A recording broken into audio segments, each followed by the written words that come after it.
I know you guys are probably used to seeing Jaylyn and Chloe in the chat, and so they're from behind the chat today. Breaking the fourth wall. Very happy to be here. This is actually breaking the fourth wall. We're usually in that chat. But this is really breaking the fourth wall, right? Like, this is so cool. But yeah, so as you know, Dani's out for a few weeks in May. One of those weeks is this week, which is today, is her birthday. So if you haven't told Dani happy birthday yet, then go ahead and do that, or else somebody's going to kill you. I'm not going to say who it's going to be, but somebody's going to do it. Someone's gonna come through your floorboards. You just absolutely watch out. Somebody might be me. Who knows? I actually have a special video from Dani that I will share with all of you. I'm going to wait for more people to come in, but as we wait for more people to come in, we were talking before we went live about being a part of that Lady Beehive, and I know a lot of Beyonce references tonight. Hello. A lot of Beyonce references. Hey. We saw Cowboy Carter last Saturday. We saw Cowboy Carter last Saturday. We are part of that Lady Beehive. We are Beehive. Yeah. Oh, Beyonce. That Creole lady got me. God damn it. That show was so good. I was trying to go band for band with Beyonce and was losing. At certain points, I sat down and I was like, I don't know how this lady do it. I was upping and puffing. Also, this is where kids out there working. Those 300 sections of Soldier Field, they shake. They bounce when there's too many people. That stadium. That stadium has made an enemy out of me. But honestly, being a Bears fan must suck because your team loses, and then you have to walk through tens of thousands of people trying to go the same exact way as you. Somebody on TikTok was like, "Man, I feel like I just walked the Million Man March." Like it's packed. You have to walk down steps basically in the dark. Well, the thing is, so when I went to see her for the Renaissance tour, I flew to DC, and DC Stadium is like that too. Like it's like a mile from all public transport. Ended up waiting 2 hours for Uber. Yeah. It's genuinely a nightmare. Like there's no NFL teams like in my state. So like I don't really go to professional games. And so, but I immediately was like, people do this regularly for fun. Yeah. For Renaissance, we went to Atlanta for Mercedes-Benz. Love that stadium. Wasn't nearly as bad as this. We were literally packing there like we didn't end up taking the train from the stadium because if we would have took it, me and my friend wouldn't have made it to the airport on time in a couple of days. That's how long it took us to get out of there. Because you have to walk from the stadium, then you go through this park through the gates, and you have to find your way to the metro train. It's a maze full of crowded people. That's Soldier Field, right? Mm-hmm. Yes. It's about a 2-mile walk, if I had to guess. Oh my God! 2 miles slowed down by the fact that there are like 40,000 people all. Yeah. Unfortunately, I would do it for Beyonce. Unfortunately. I'd do it again. We made it through. I didn't like them seats. I'd do it again. I almost let the crowd take me at one point when we were leaving, but we got out of there. That was the first time and only time in my life for the Renaissance tour that I've gotten into an unsanctioned Uber. No. Seriously, no. So we have been waiting at Uber pickup first of all, I want to preface. Our show was delayed by 2 hours because we were the rain show. I was at the rain show for the Renaissance tour. Okay. Oh my God. We were delayed 2 hours. And then when she finally goes up there, I mean, absolutely blesses the stage, of course. And then after it's so late, a friend dropped us off, but he had to go to work. So we had to Uber. We sit in the parking lot for 2 hours and the rideshare pickup for 2 hours. And at this point we said, let's just start walking. And hopefully we walk far enough to catch an Uber from somewhere. Some random guy is coming down and is like, hey, my ride just canceled on me. I promise I'm an Uber. And you know what? I said, that was the first time in my life I listened to a man. I said, you know what? Your promise is good enough for me. I get it. You weren't alone. Sometimes you got to do what you got to do. You got to get up. And if you're with a group, you might as fucking well. We gotta get out of here. When I went to the Air store with a couple of my friends, because I'm a Swiftie. Yeah. We walked from Nissan Stadium in Nashville for at least like 30 minutes out to a random hotel and like sat there for 45 minutes just to catch an Uber to get home. It's actually crazy. We didn't even go home. We went back to Broadway until it closed. I know that's right. It's Might actually as well, shit. I remember when Taylor Swift was doing arenas. So last time I saw her in concert, I went to the Speak Now tour and I went to the Red tour. And that was so it. real. That's so that real. was it. I feel like I peaked there. I ain't really like an album from her for real after 1989. I ain't gonna hold you. That's right. You know, as a Swiftie, I'm not in the business of trying to convince people to be a Swiftie. Yeah. Like, if you don't like it, I get it. I'm a Speak Now doll, unfortunately. I can't can't let that album go. Doll. You know, and that's real. You know, as Speak Now, Red, self-titled, 1989, Fearless. You get it. You know, come on. We're talking about classics here. We're talking about classics. Exactly. Hits. Yeah, Fearless has real hits. But yeah, I haven't been to a tour since. But it was actually my first concert. I kind of had the time of my life. You know what? She puts on a really great show. Really great staging. Yeah. Really great staging. I mean, if you go to a Taylor Swift concert expecting Taylor Swift, you won't be disappointed. Exactly. Yeah. Yes. That's why when like they were both going on at the same time, everybody's like, "Which one's better?" I'm like, "You can't compare those two. These are two different artists, bro. Like you can't compare anybody to Beyonce. Like Beyonce, the show that she puts on, there's nothing like it. There's nothing like it. There's truly nothing like it. It's so crazy because today Mariah Carey actually posted she's like posting like these unplugged sessions on her YouTube, and it's just her, a piano, and singing, and it's just like it reminded me. Don't get me wrong, she sounds okay, but very few people get into their 40s and they still retain their voice. Like, I say it's still singing at full strength, dancing at full strength, full ensemble. I'm talking about she got her kids out there dancing. It's a production. It's not a concert. It's a production. And she's involved every step of the way. Because that's someone who's addicted to her craft and loves her craft. Rotating set list, rotating costumes every single night. Every single night. You hop on that Cowboy Carter stream and you don't know what you're gonna see. Yeah, you can watch, and the thing is, what I think is even cooler is you can watch the stream for every single tour date, and she's still gonna do something different for your show when you see her in person. Exactly. And that's why I don't feel bad about watching the streams. I don't feel bad about it. You know what? I was a great time. I want to win blind person. No, I want to know what to expect and know what I need to look for. I went into Renaissance blind, and I'm gonna be honest. Wow. I don't feel like.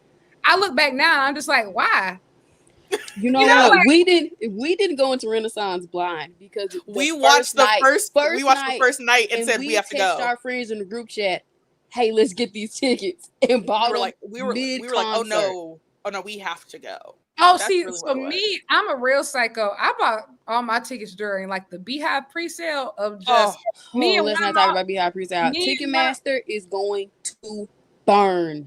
Me and one of my homegirls, like we legitimately were like, hey, unfortunately, whenever Beyonce drops, doesn't matter if rent coming up or nothing. Beyonce gets her. Let me tell you something. Cowboy Carter, I cleared my bank account out that day.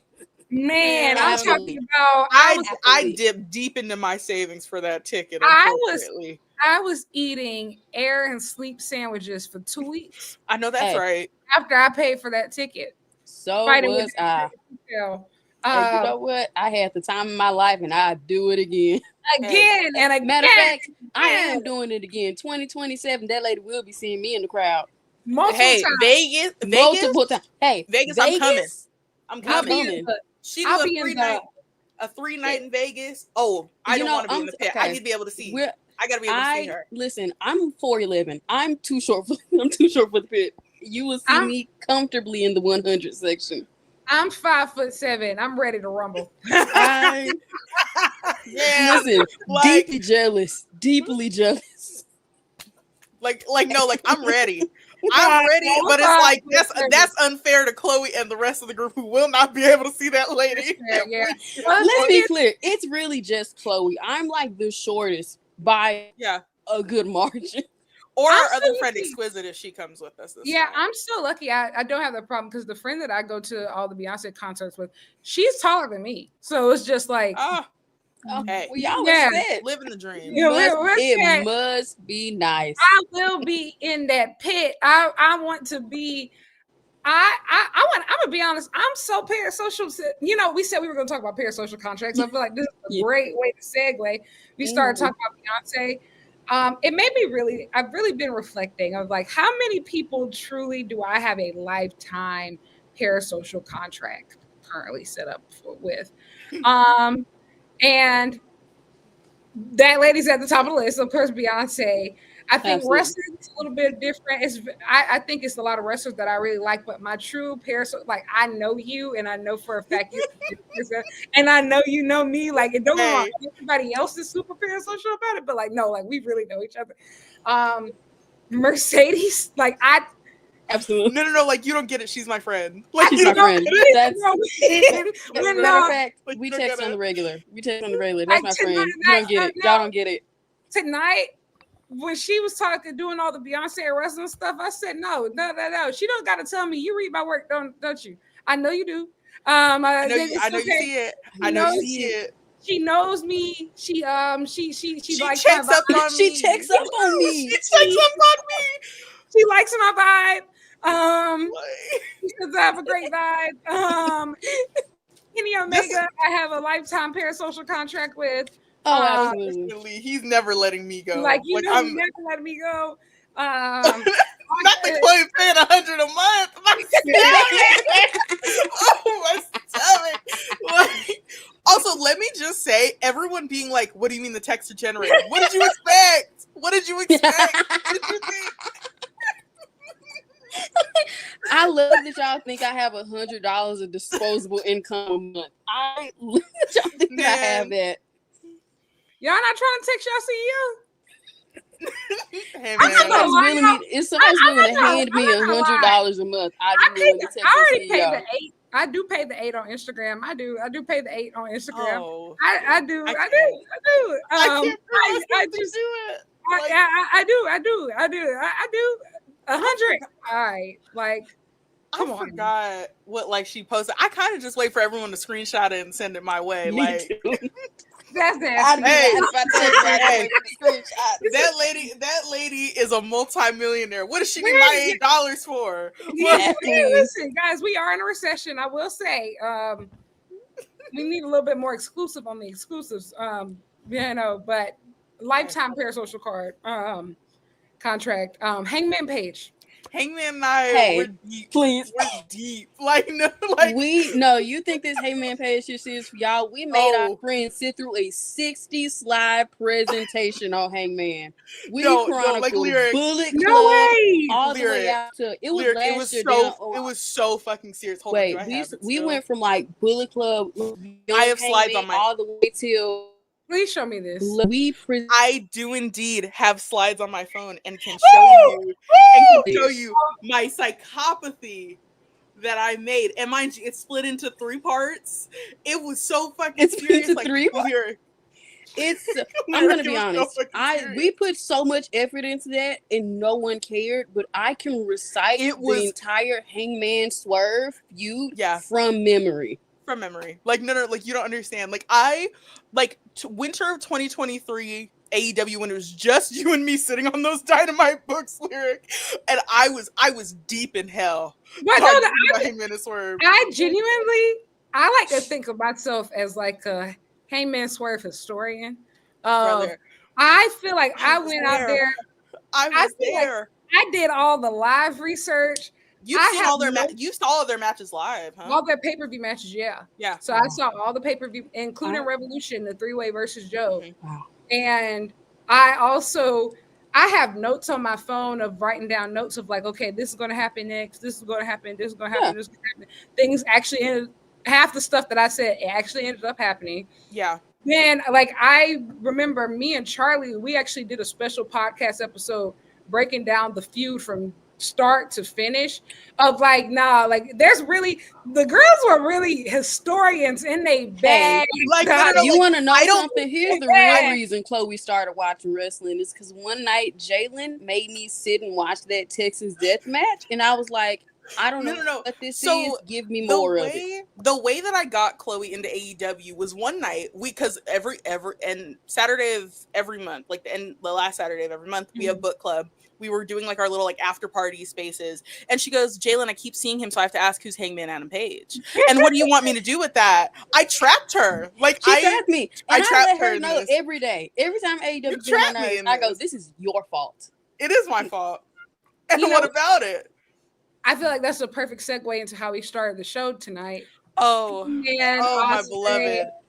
Hangman Ospreay face to face. Also, this was his first time in a button-up, I think, since before the Texas Death Match. Did you see it is. I do not. Did y'all see the fringe?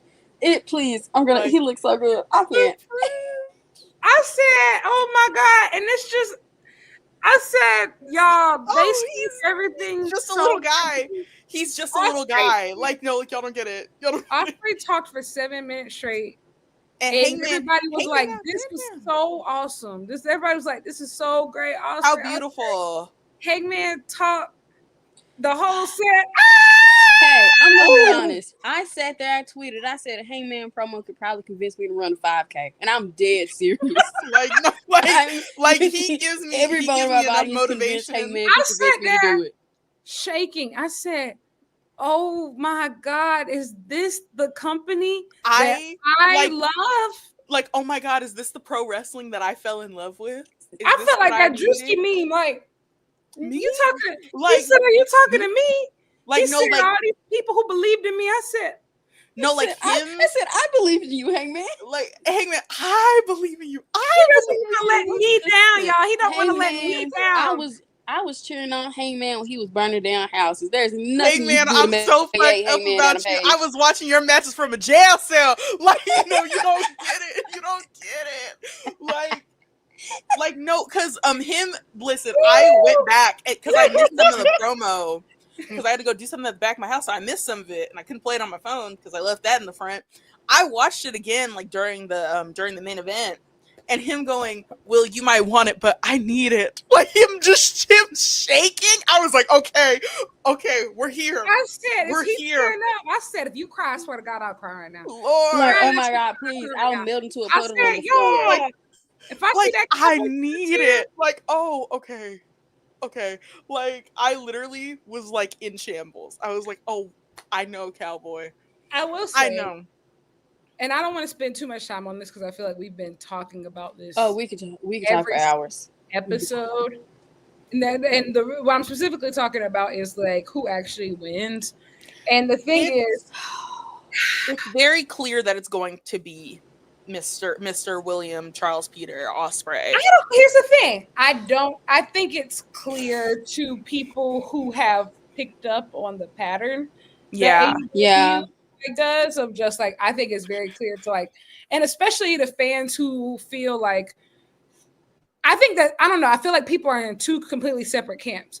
I feel like half of people feel like this is the most unpredictable Owen ever, and then I feel like half of people is like this is the most predictable Owen on both the men's and women's sides, right? And I feel like how unpredictable does it really feel? But I will say, Hangman is doing all the right things to make you believe. Yes, he is. Like him explaining that, like, this is about my redemption. This is about me fixing everything that I've done, all the people that I've hurt. Like him and Ospreay both had such convincing cases because Ospreay's like, I'm the guy, and you know that I'm the guy. Like you all know that. You all have seen what I can do. Like this is my time and my spot.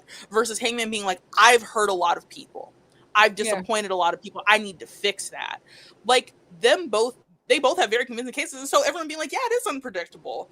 Like, yeah, it is in a sense. But like overall, it seems like we're leaning towards one way. Like it seems like even at the end of the day, it's going to skew towards one way the moment we hit that building on Sunday.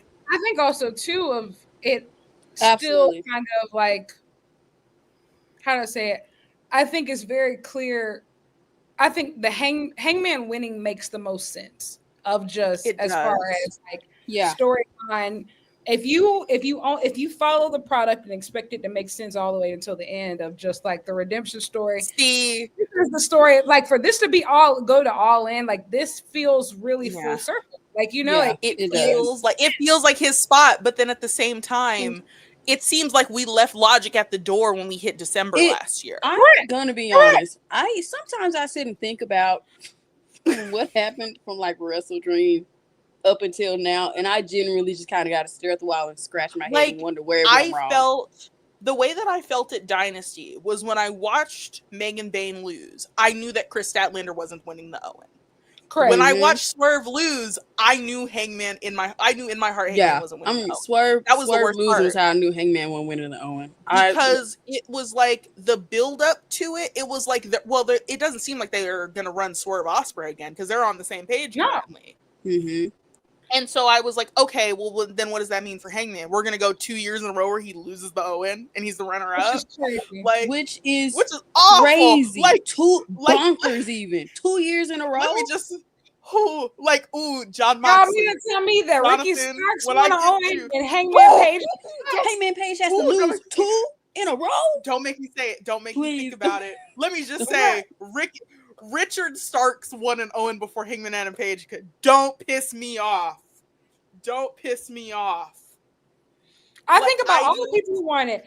Adam Cole winning the Owen. Adam Cole was the inaugural winner. Then Adam Ricky Cole Starks won it. Even too of just it goes back to, and like I know a lot of people. Here's the thing, and I'm not saying like the match should have never happened, but it genuinely all goes back to Danielson winning the Owen last year. Yes, absolutely. Boy, if I had a time machine. If I had a time machine. There was a very clear picture, and I saw it in bright lights. I said, Darby's gonna get 8 defenses and he's gonna die at Full Gear. And I was right, based on what everyone has said recently, of like, yeah, Darby was gonna get a month. He was going to be done.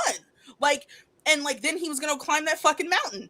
But no, they said, never mind. And Brian was like, I want Mox to beat me. And so now we're here. Now we're here. And now we're here. And I feel like now you have people trying to justify it of just like, hey, let them cook. Let them cook. Let them cook. Like literally, they're for 7 months. They're doing the John Cena, it's supposed to be bad thing. Yes. No, it's not. It's not. Who goes into a wrestling ring with the intent for the match to be bad? Make it make sense to me.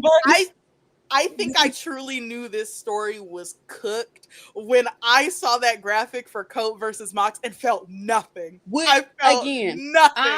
I first saw that graphic, and you know what I felt sitting vindicated when I was right, and it wasn't good. I will say on record saying that match was not gonna be good when I first saw it. I will say I feel like I've gotten to the point to where unfortunately vindication doesn't make me feel good anymore. It just makes me feel really it makes me upset. Because you know what? It becomes disheartening. It's disheartening. It makes you a little depressed. I think especially after everybody done cuss you out and call you everything but a child of God for trying to tell the truth, and then they see it too and they're like, oh my God, we really are fucked. You don't say. It's but like, at least they got to listen be to us when we were it. screaming at the walls last October, being like, we don't want a Mox title reign.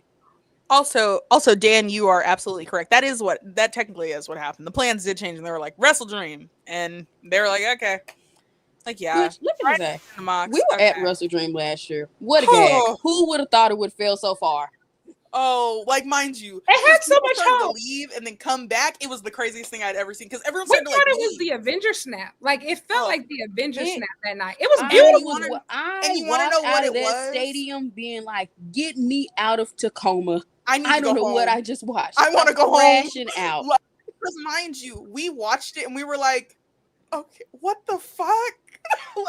Now mind you, earlier in the night, Hangman had lost, and everyone that I brought with me, they went to me like I booked it. How's that my fault?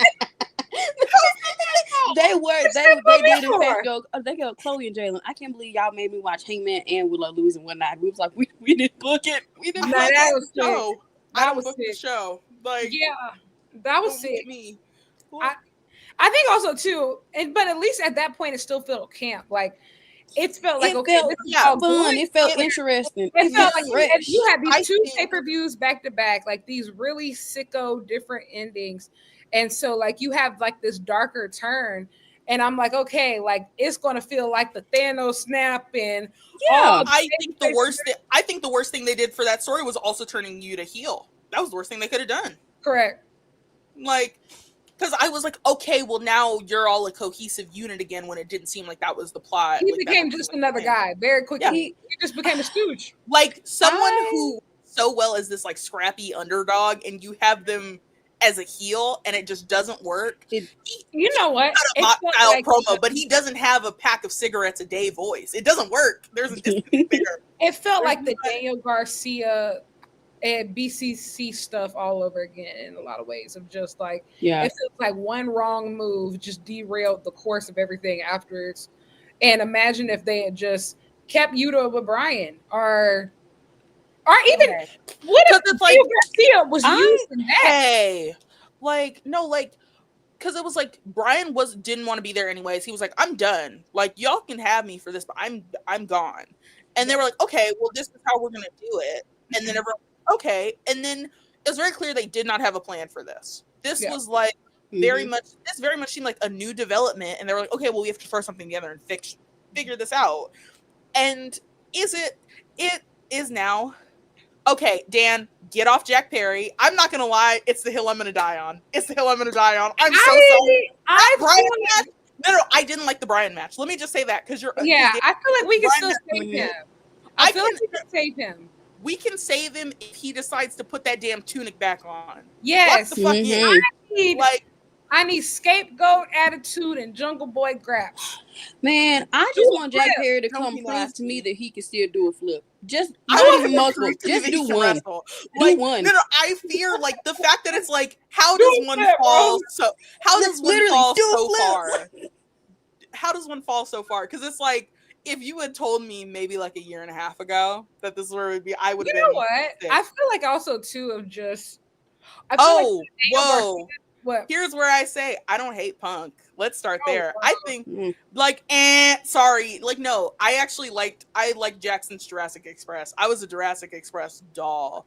Like unfortunately, the Jack hate, I liked him before all the Punk stuff, so it doesn't count. Truly. Yeah, but, like did y'all not see them steel cage matches he was having? He was hooping, brother. He was really hooping.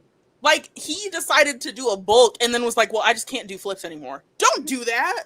Like, no. Let's. I think also, too, I feel like the feud with Daniel Garcia had so much potential. But no, seriously, my thing is also, how do I say this? Think about it. You're right. But you can't. Here's the thing. I think you tried to recreate a formula that you saw from other popular wrestlers, which is, I get it and I understand. But the thing is, you got to deliver in the ring too. The match has to lead up to all that. Because he decided that puffing and puffing on each other. That has to. And it ultimately, and the match was meh. All these rest holds. Like, God, let go. Oh what are we doing? Where's all that heat? What happened to you picking him up at that wall? Like, oh my God, where was the energy? Where was this energy when y'all was standing in the hallways huffing and puffing in each other's face? Exactly. And exactly all we want to do is rest holds and jungle. All right, I guess. Don't remind me of Jungle Hook. Don't remind me of that delusion. No. Going back to the world title segment, though, I think that the way that they walked away synchronized to the trophy, that was actually so corny and cute. I said, I have a draft from tonight. I didn't tweet it because I feel like people are aware. I said this was my favorite episode of Glee. That's how I felt. Like I felt like these two are so theatric and like even like the down. I said, they gave us drama club. They gave the girls. These are two people who should have done community theater growing. Like Osprey flat out said he used to do theater. And that doesn't surprise me. That's one very bit. clear. The girls they understand their target audience. Actually. Hangman understands his target audience. Hangman loves his target audience. Your hair. What Osprey? Your hair. We are going to find the person that keeps handing him a straightener, and we're going to tell them to stop. we're gonna make them stop. We're gonna tie them up like they did Darby at Anarchy in the Arena last year. Like they need to be strung up and don't know. Somebody has to be honest with him and tell him that he looks ridiculous. Because why are you walking out with a bob? I think a tight end of mode. Tight end of mode. Her bob is tight. Okay. His bob is not fire. It is not fire. Wouldn't he said? Just said her bob is tight. Like, what's your name, B.O.B. So they're calling you Bob? No. Oh shit.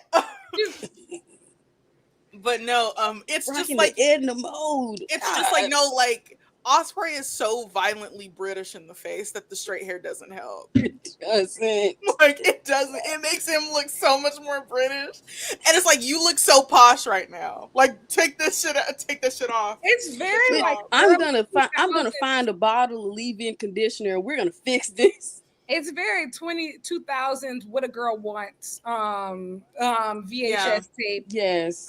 Type.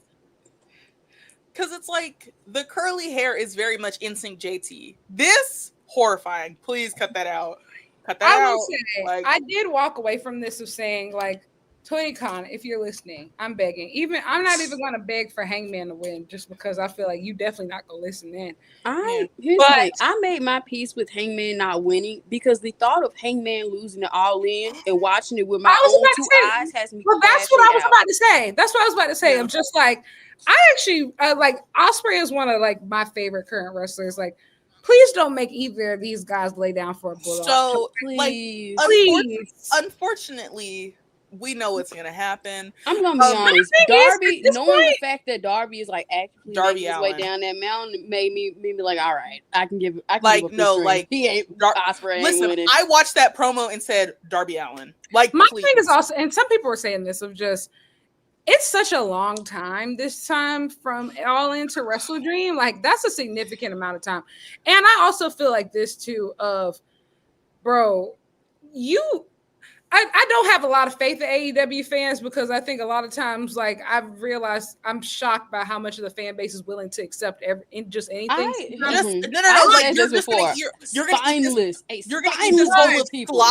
this bowl of slop that they're feeding, and you like it. Yes, like, but you put the slop in their face, and then they will look you in your eye. I think it was after people were like, no, they didn't tease Hangman Swerve. Y'all didn't see that whole. There's a lot of things you can do. They tried to gaslight us. No, they tried to gaslight us because you know what happened the moment Swerve lost. They took that ad. They took that ad down.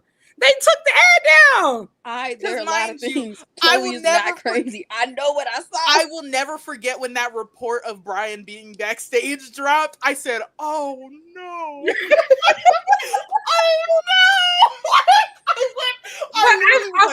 What I meant to say is like I feel like I do believe that Ospreay, Hangman, like if one of those guys losing at All In, I do believe that could be a breaking point for the fan base of because I do believe because here's the thing, people might not agree that it was supposed to be Hangman to win, but I think that for the most part, the entire fan base, most of the fan base, at least the ones who are still believe, they genuinely believe that whoever wins the Owen is going to beat Moxley. Win the title. And so I do believe that, I'm gonna hold your hand when I say this. I'm gonna hold your hand when I say this. No, it's not happening. And I think the worst part is like Ospreay versus Mox specifically scares me. Unstoppable object versus immovable force. I'm gonna be honest. Every time I sit and think about what that match could potentially look like, I get a wee bit scared. Ospreay has an Icarus complex. He's gonna get real close to the sun with this feud if they really do. He's gonna try to overcompensate. He's gonna try and fix it because he knows, I'm so loved that like maybe I can hold this together. It's like, no, baby. He's gonna try to do more because it's going to go up in flames. And when Mox lets him bounce off of him and goes, what the fuck is he gonna do? And after that, the third Death Riders run in after we see the most overbooked WrestleMania finish. I kept this opinion to myself. I cannot stand the fact that I can't watch a John Moxley match without a Death Riders run in. God, if I could stop the Death Riders from coming to the ring. I despise it. You don't understand. Like, we're literally gonna sneak backstage at All In, and we're gonna lock Claudio, Yuta, and Marina in a closet, and we're gonna fix this. We're gonna fix it. Don't worry about it, guys. We're on the case. We got it. We got it. Like, don't worry. We're also gonna lock the Sons of Texas back there, but we'll get to that. Please, I'm gonna be honest. That segment came on. You know what my ears did? Turned off. I said, this don't got nothing to do with me. I guess there's room for everybody. TV off. Like, next, I don't get it. We'll get to that during the tag segment because it's genuinely pissing me off now. Next we had the All-Star Trios match. This was fine. This was fun. I thought it was fun. I'd be lying if I told y'all I didn't have fun. Yeah. It was a good time. They were going so fast in the beginning. I was like, y'all kind of got to slow down. There's too much going on. I also would like to say, I never want to hear any of you ever say again, what are the Young Bucks going to do when they get back? Where do the Young Bucks say this? Mind you, the Bucks don't say no to creative. They do what they're told. And you can't tell me. And boy, do I wish they would stop. They've been carrying TV wrestling since they came back. Tag team wrestling, like American tag team wrestling needed them back. They snatched the crown back like they never left. Tag team of the year. They're wearing tag team of the year. They're wearing real wrestling gear again. They got the headbands back. It's over for your faves.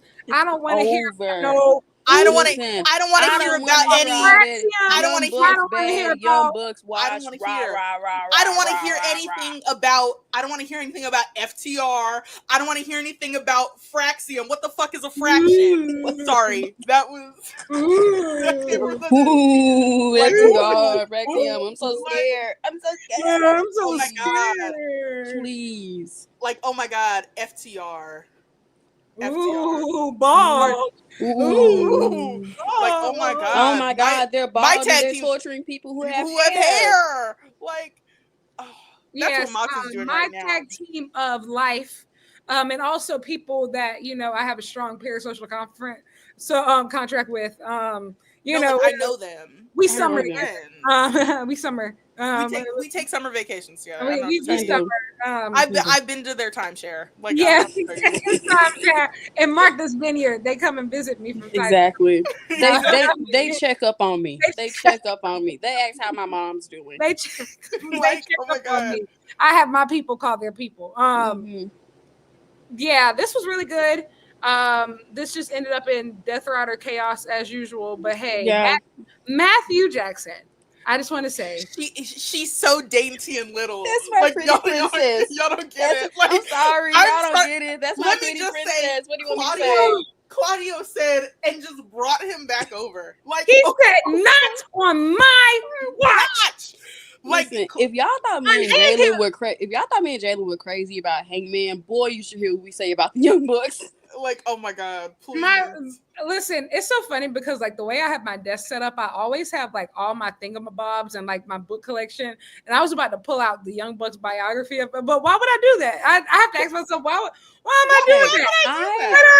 I just have to show you the contract. Listen, also, let me just say that book is traumatizing. In like 2 days. It's really traumatizing. It's still saved on my iPad. Oh, I still have it. But no, the first 11 pages of the Bucks biography. Now, why is he being punished for somebody else's sins? What the fuck's going on? Like, the first 10 pages of that book are like genuinely jarring to read. They're a little too honest, even for a biography.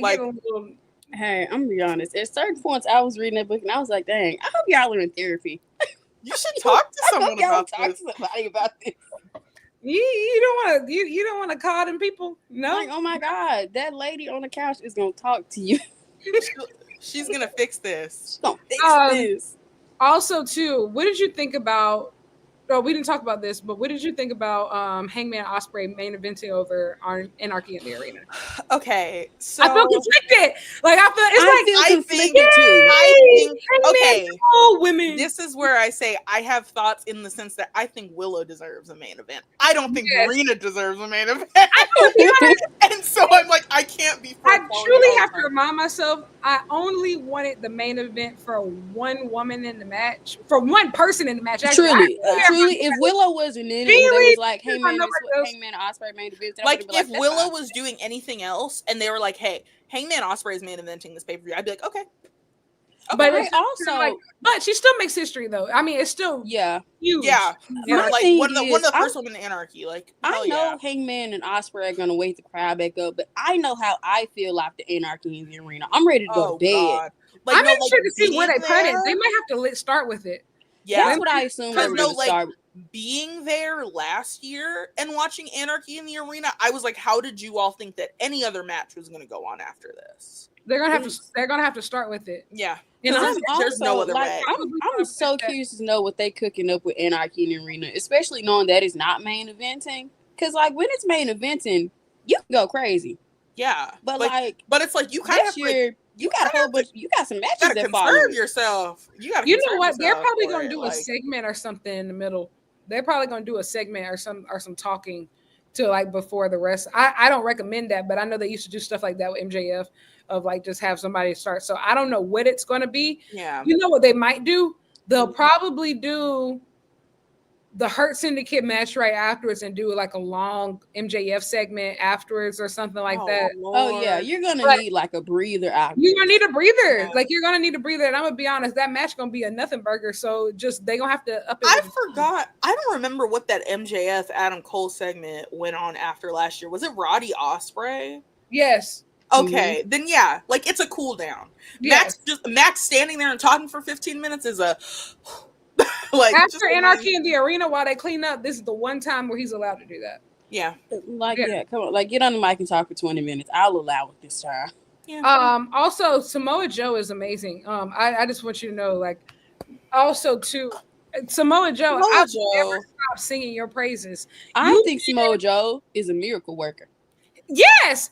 He's a miracle worker.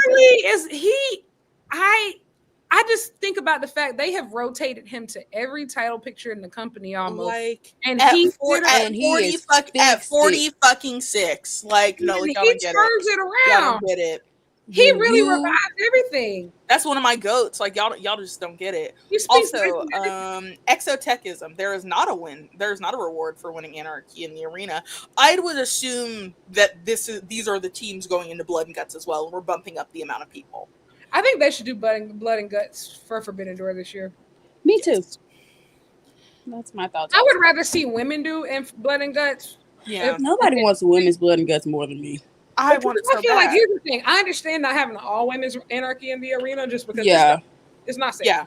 Like it's just not safe. But in a controlled environment, Blood and Guts. Yeah, you're in a steel cage. Yeah, when they're in the steel cage and niggas can't get their hands on them. Niggas can't be weird. So it's like put them in the steel cage. Like, oh my god, I know how male wrestling fans get down. But like my fear is that it's going to have the same issue that like WWE has with women's war games of like a lot of these women don't interact with each other because they're in like bubbles. Like they kind of circle around each other, but they're never together. And yes, I think so too. But I also think at a certain extent of honestly, this is not like my tribalistic card or anything, but AEW is automatically cooler because they bleed, bro. Like, yes, obviously. If it's one thing, like I just feel like war games, you got a whole bunch of people getting in the field together. They barely doing like real stunts. Don't get me wrong, they outperforming the men, but that's not hard. I mean, but or at least over there. But like these girls over here, they get active nitty gritty. They're ready. Listen. I'm gonna be honest. The moment there's a women's Blood and Guts announced, I'm like mentally preparing myself for like 3 days worth of terrible discourse. Oh God, they go and it depending on who's cry. Like, and I'm gonna be honest. I'm fully expecting the discourse for Anarchy in the Arena because Willow and Marina Shafir in it. I'm dreading what everybody in their mama gonna say. Willow done ran that blade enough times and really done got in the field with everybody enough times. What is there left to talk about? She re-signed. They'll find something. Big Mama staying home. Don't know what else to tell you. It was never a question of Willow was going. The fact that there are niggas who really thought she was gonna leave. LOL, LMAO even. I never thought she was they're smoking. She's a real sicko. This is where she belongs. Like, no, like, what she gonna do in WWE? They was very clear. Like, this is one of the girls in that locker room that would die for this company. I will say though, too, going down with the ship. I do believe though, like if she actually did pursue free agency, that would have been. She wouldn't have been in the U.S. if she pursued free agency. The company would have left. Like, I'm just saying though, like if she's one person, like if she went to WWE, shut AEW down. Like fun's over. No more. You did that shit, and it's crumble. It's over. Like it's some people who can leave the company right now, like especially in the women's division. There's several women who don't get me wrong. Like I think like they added something, but they weren't everything. Yeah. If this division ever loses Willow Nightingale or they lose Chris, crumbling to pieces. Or Willow, you're done. It's crumbling. Look, because now you've lost the heart of the machine. Like you lost the motor. None of this works. What are we gonna do? I even think about that of just like, even too, like, today is the 2nd anniversary of Resurgence. You have all of these top stars. Mercedes Moné does not become Mercedes Moné without like that Willow match of just like even in defeat, right?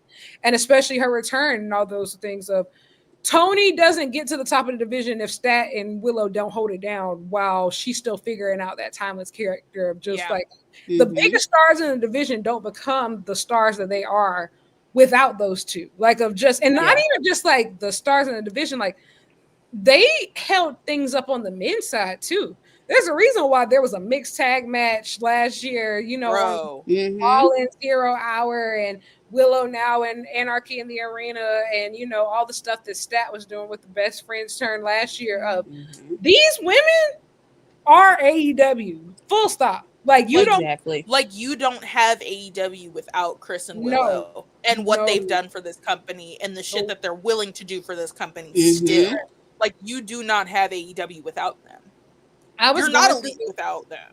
No, I was going through my camera roll the other day, and it was around Double or Nothing 23 when Chris Statlander returned. And I remember when she returned, she wrestled 4 matches in 6 days.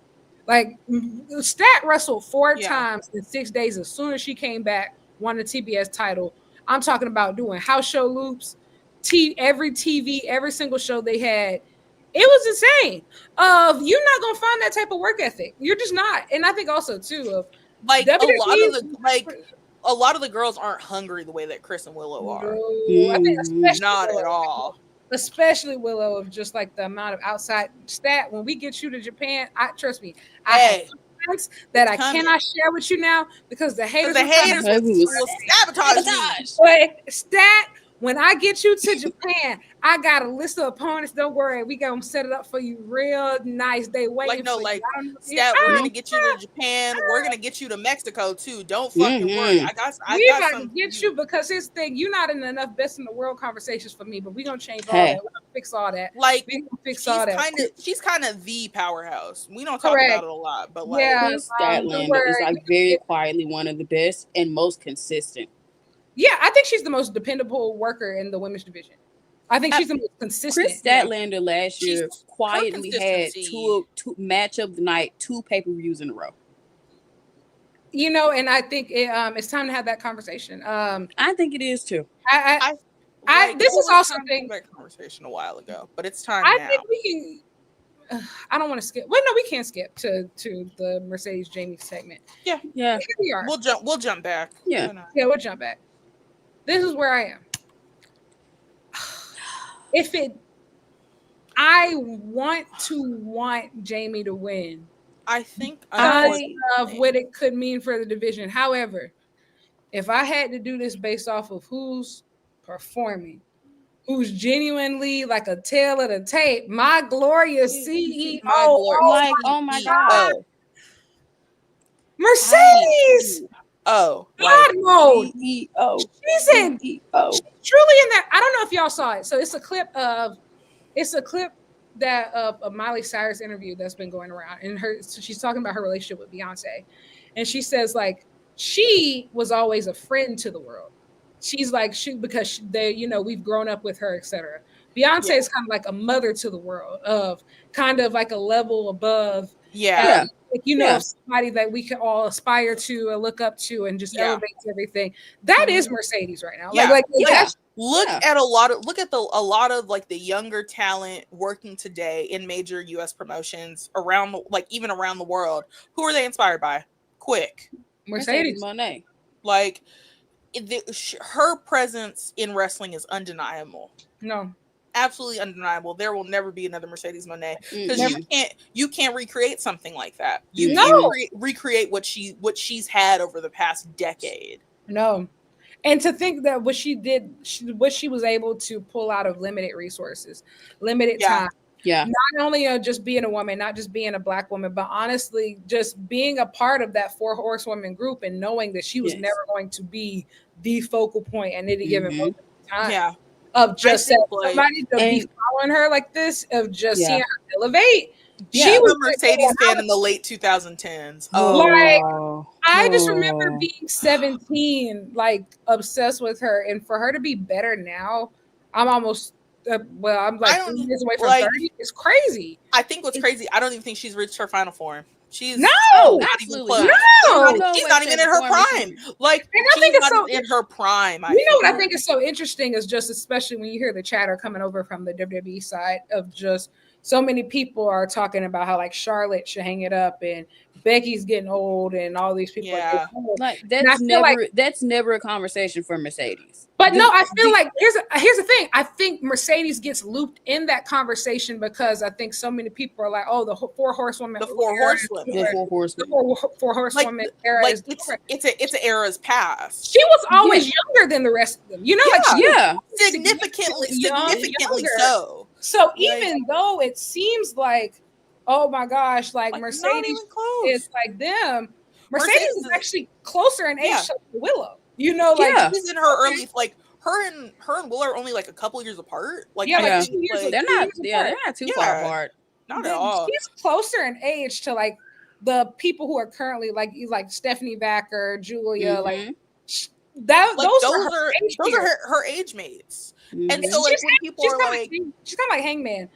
Just even though the pillars you came up with like an older crowd, so people are into those conversations. But it's like, no, like Hangman was what, 26 in Japan? He was the same age. Hangman was like significantly young. He was like super young. Hangman and Matt Jackson are 7 years apart. Like him, the closest person he is to an age in the elite is Nick, and Nick is 2 years older than him. Yeah. You came up with an older group of guys, so people associate you with them. But no, you're not even 40 yet. You're in your early 30s. Absolutely. And I think also too, even though he was the same age as like MJF, Darby, and all them around, at least more similar that age bracket, he was never counted as a pillar. Yeah. Because he was always a cut above. And that's Mercedes. That's literally like the story of Mercedes. And like her tonight, how confident she was on the mic. Like that's my mama. I don't know what else to tell you, man. That's my mama. Y'all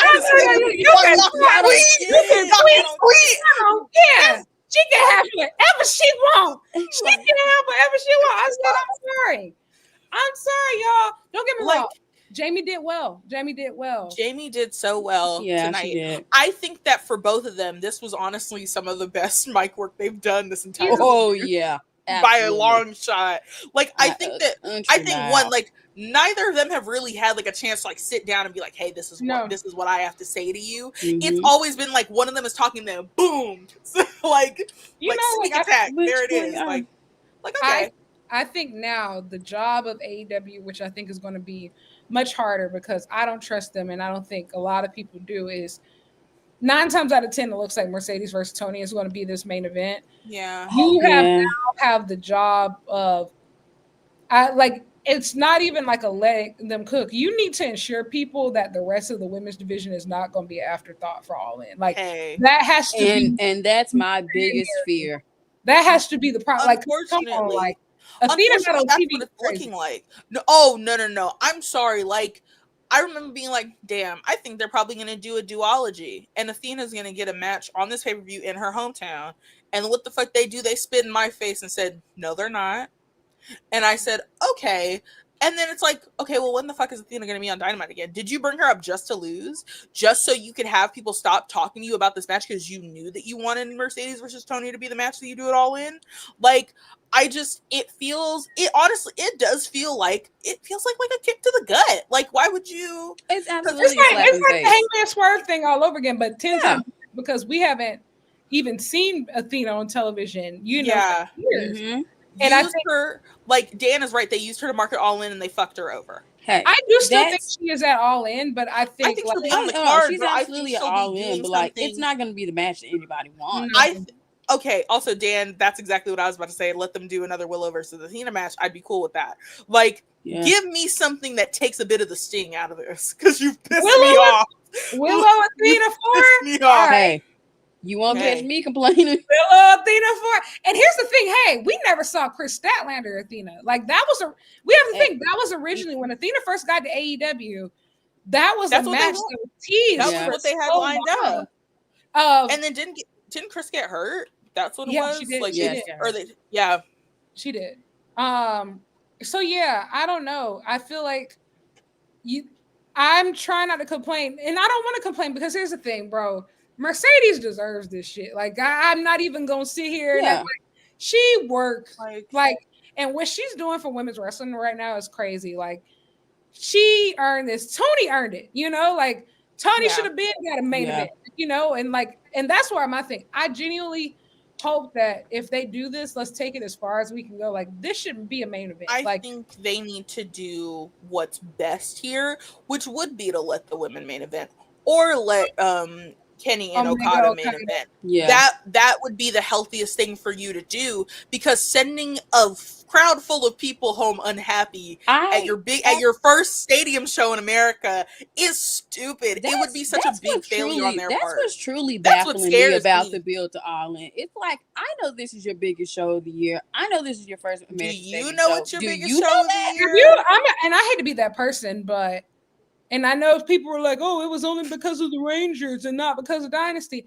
Ticket sales have stagnated. They're still at 15,000. Really bad. Hey. Really They're bad. still at 15,000. And everybody's like, oh, the Death Riders are working. People are trying to know this. Guess what? If the Death Riders were working, people would have bought they all-in tickets right now because they know that John Moxley is going to be in the main event. If people actually liked it, they would have already bought it. And the people would say it was all because that Texas Rangers bullshit. Y'all know, y'all know. You know what was really moving tickets? When they were dangling Hangman Swerve in our face. They dangled it in front of our faces like a carrot. Like, fuck. And honestly, the house that you get is what you deserve. It's the house you deserve. And I hope it's a wake up call. I hope it was worth it. They're going to have Darby run out after. Y'all, in my heart of hearts, I believe Darby Allin's showing up at All In. He is. There's not a doubt in my mind. I would rather them do a triple threat, honestly. Me too. I would rather go ahead and get it out of the way. Like, let me just say, let this match go to a time limit draw and we just get the three-way and it's a little bit less painful on everybody. Because then it's like, okay, well, one of them has to lose, but at least it won't be as bad, right? They're both there. At the end of the day, when this is all said and done, will y'all think that this whole thing has been worth it?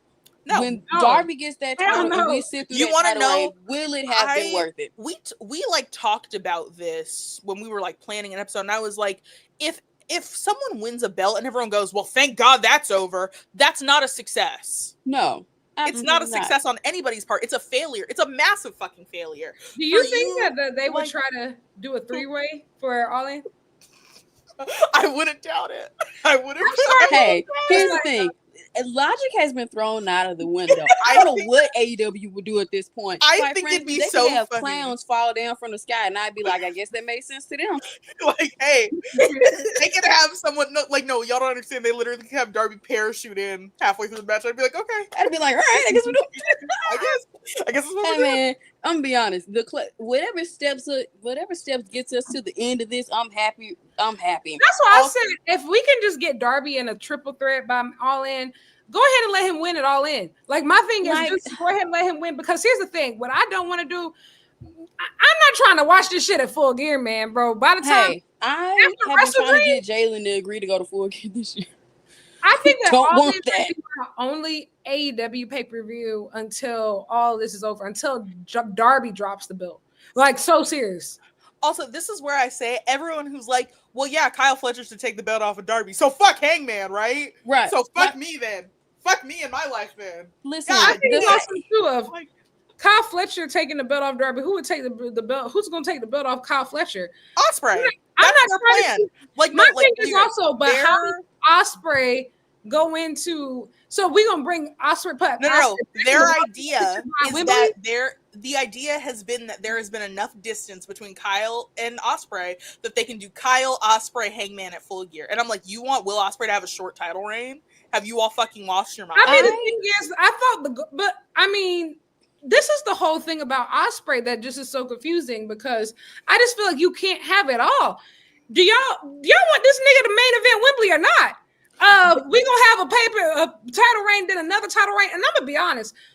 Ospreay becoming a 2-time AEW champion before Hangman, Swerve, or MJF is crazy. Don't make me think about it. It's times like this where I'm like, I let the Hangman fan crash out in peace.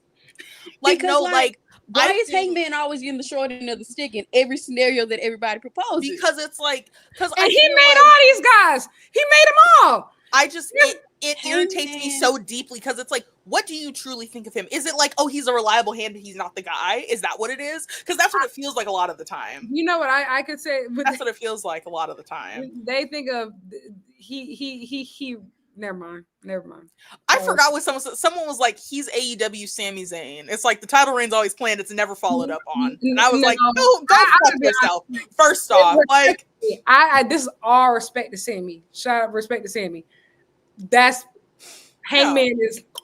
Oh no, levels above. Like, not in terms of character, not in terms of wrestling, but in terms of title reign being. I think it's more personal than that. I genuinely think it's being like, no. I was okay. I think it genuinely all comes back to Double or Nothing 22, and until we saw those problems, don't make me think about it. Until we saw those problems, like, let's not. All I can do is sigh. Like, no disrespect to Sammy. Sammy's one of my favorite wrestlers of all time. Really, like, amazing. Like, no, like, you don't understand. Like, he's literally the godfather of Takeshita. Y'all don't get it. Like, I'm sorry.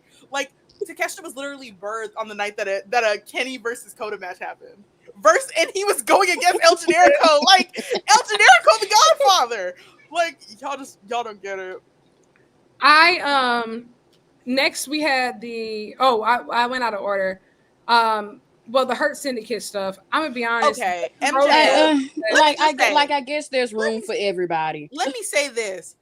And Maxwell Jacob Friedman, watch those B words. I have had a lot to say about MJF and his ability to just like throw misogyny on everyone and be like, okay. And it's like, no, that's not sometimes I hear it and I'm like, am I the one going crazy? Because I will never forget. Like, did anybody else just hear that? And a bunch of fans go, I think and it's like, wait a minute, that is indeed a problem. Why do you fall back on misogyny? I talked to my mom. It's fine. My mom is fine. I'm gonna be honest. Maybe it is the black person in me too. Of just like, you called your mama a what? What? Like, no, I will never forget. I will never forget the night of that Jeff Jarrett promo when he called that lady a skank in the crowd, and I said, "What the fuck did you just say to her?" Like, it's so unfortunate. I think that I can begin to like MJF.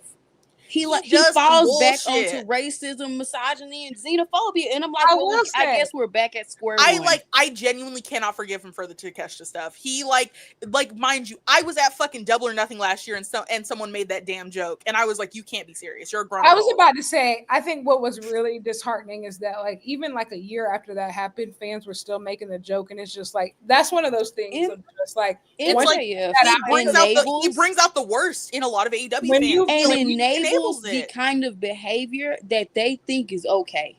Yeah, once you put that out into the world, like you can't put that in box. You can't walk it back. No, I remember when he called Michael Oku a crack baby on Twitter. It seems like everyone else forgot. Oh God, it seems like everyone else forgot, but I remember. Like, I think it's always like he'll like do something where I'm like, oh my God, that was so good. Look at you go. And then he'll say something so just awful that I can't stand. I don't understand his need to fall back on that because we've seen him do good work. Because I think this feud has been a really good example of that too. Because I think like some of this stuff has been some of his best stuff in a long time. In a while. Some of this stuff is like, what's happening? I will say though, the biggest disappointment of this entire thing today, I will say, was the Sons of Texas. Now that that music hit, I said, "Who is that?" Also, and then I realized Dan, you are so right. Everyone forgot about that CMLL press conference that Max did, but I didn't. I was there. I remember. He said such awful shit during that, America gimmick aside, and it's like, okay. Well, I mean, America gimmick was never going to go over well with anybody that's not white. So let's start there. We can start there. He tried it. But yeah, Sons of Texas. Let's wrap this up. This don't need to go over. Let me just say, why is Crew getting screwed over like this? It's really after they stood outside hoping for change. They're stressing me. They are stressing me so fucking bad because it's like, where the fuck did y'all come from? Because mind you, Crew and Top Flight have been going back and forth trying to make their way towards those tag titles, and it's like, okay, well, why the fuck does Crew have to wait, but Sons of Texas can swoop in? Because All In is in a month and a half. What the fuck's that about? Like, I don't get it. Like, I just don't get it. I don't understand. I'm interested to see who's going to have the tag title shot. It's probably going to be a multi-person match. I expect Hologram and Commander, probably Jet Speed, just to, like, for the sake of getting people on the All In card. Yeah. Probably, unfortunately, Sons of Texas are almost definitely going to be on there. Oh, that was obvious from the jump. They're probably either going to do a ladder match or like some type of scramble, something like that. Yeah. I don't remember when Ring of Honor first announced their name was Sons of Texas. I was like, okay, so they're going to be on the All In card. Where? And I was just like, can we get Devon Eriks? Are they healthy? I know that. I think one of them. I don't know. I know Marshall was hurt. I know one of them was injured. Yeah. I think it was Marshall, but I don't know. Huh. All right. Well, what else have we covered? Okada segment, Okada versus Speedball. Oh, Okada. Also, Okada the darker hair. Okay. It's like a little gray. You don't like every day. The blonde is like so fun. I don't know. It's I understand why he's not blonde no more. It had to be hell to keep that up. But he's been doing it for so many years. I think that was a conscious because it's still like purplish gray. He's still yeah, it's still light. It's just not like bright platinum silver blonde anymore. He's locking in, bro. Y'all, Kazu, he didn't even say he getting in that mode. He getting in that scene. People not even ready for what he about to do. Don't worry. It's gonna start. I'm telling y'all, it's gonna start this weekend with Speedball. He's about to do some nut shit. People gonna be like, whoa, I ain't know he was where did that come from? He's gonna get to you again and again and again and again. And then All In, we rejoice. Mm-hmm. I think Okada needs a couple of TV matches before All In. I think he needs to really warm himself back up and get ready. Yeah. Get him in that mode. I don't know. Get him in that mode. I don't know. Tony Khan, if you care at all, I know some people are like, we don't need it again. Shut up. Hey, you got Shibata looks good. Hey. Don't threaten me with a good time. Summer blockbuster. 4 hours. They may as well. Let's lock in. Let's get in that mode. Let's get in that mode, guys. That's what I'm talking about. So we have that added to the All-In card. We had Ricochet versus Anthony Bowens. I don't have much to say about that. I don't either. This match was fine. I just don't. I feel like Anthony Bowens is in gimmick hell right now. You need to give him get Billy Gunn away from him. Put the scissoring stuff down. He's in between gimmicks, and it's very strange to watch. There's a lot. Strange. It is. There's a lot going on. Let's put that down because it's put the Acclaim stuff away. That's over. That's done. I think him being between gimmicks is the reason that Max Caster got over so fast because he's not in between gimmicks. He found his shtick. Yep, you're absolutely correct. 100%. He found 100%. a gimmick, stuck to it, and the crowd was like, "Oh my god, this is so fucking silly." I think also too that the top of the first hour versus the top of the second hour, I feel like was just an example of what makes AEW great and what holds AEW back. And I think it's genuinely not being able to say no to your employees, and that goes for that goes for the old heads. That goes for the AEW should put me back there because unlike them, I'm not afraid to tell a man no. Unfortunately, you think I'm scared? You think I'm scared of these niggas? No. Do you see my hand shaking? No. I think we should say it. I'm scared of these niggas. I think we should say it. Like who's scared? Who's scared? Not me. Who's scared? Not me.